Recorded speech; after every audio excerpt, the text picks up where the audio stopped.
Has the Arab Spring come to Turkey? I wouldn't characterize it in that way. I think that they're two quite different situations if you compare, say, Egypt and Tunisia to Turkey. Turkey actually does have a democratic system with regular elections and all of that, and the current government was elected into power and can be unelected next year. So it's a very different situation, but I do think that what's happening in Turkey right now is going to, in some ways, change the face of Turkish politics. Well, what is it a symptom of? Well, it's, the park issue was the ostensible reason why the protests began, but it's become much more than that. 60 cities over the past 2 days with protests there. To an extent, it's a complaint against the government and the Prime Minister in particular, and accusations of them becoming more and more autocratic over the past few years. I just want to take a look at one of the pictures that came out of Turkey that's simply gone viral today, and that is of that female protester. She doesn't look particularly vociferous. There she is, right of screen, but she's being blasted with tear gas by one of the security officials. Now, one wonders, I mean, is that kind of action merited in this nature in the nature of this kind of protest? No, absolutely not. I mean, and that's why what started as an environmental protest, small environmental protest on Friday, has now morphed into tens of thousands of people because of the heavy-handed way in which police reacted to the protest initially. And then, of course, to make it worse, the Prime Minister, instead of doing what his deputy did today, which is apologize for that action of police, actually defended it and insulted the protesters. So certainly that kind of heavy-handed action is not helping, and in fact is worsening the situation.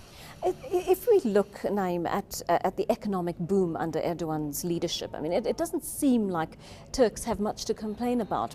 But the issue of the Islamic reforms that he's been introducing, I mean, how offensive has this been to the liberal population of the country? Well, I think we should be careful about that whole thing about Islamic reform. So, for example, one of the big complaints now is the new alcohol law. We've had the same debate in Gauteng over the past few weeks. Similar kinds of things, basically, about closing times for when pubs can sell, about where they can be located, not near schools, not near religious institutions, etc. So, I think to an extent we must realize that what has been happening in Turkey over the past decade or so is in a sense a battle between the old so-called secular order of Kemalists and the new somewhat Islamist and neoliberal order under Erdogan. And these two are clashing, and the old order, represented for a long time or protected for a long time in the military, has been on the descent. Particularly after the trials of many officers, etc. But that kind of plays itself out in different ways.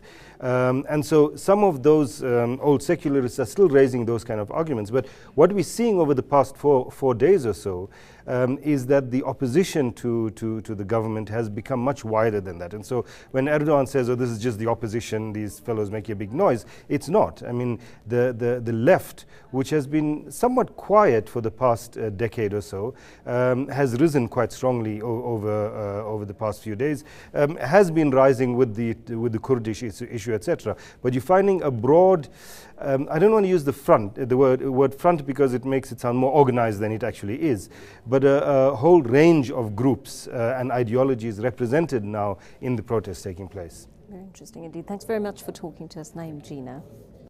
News that moves. eNCA.com.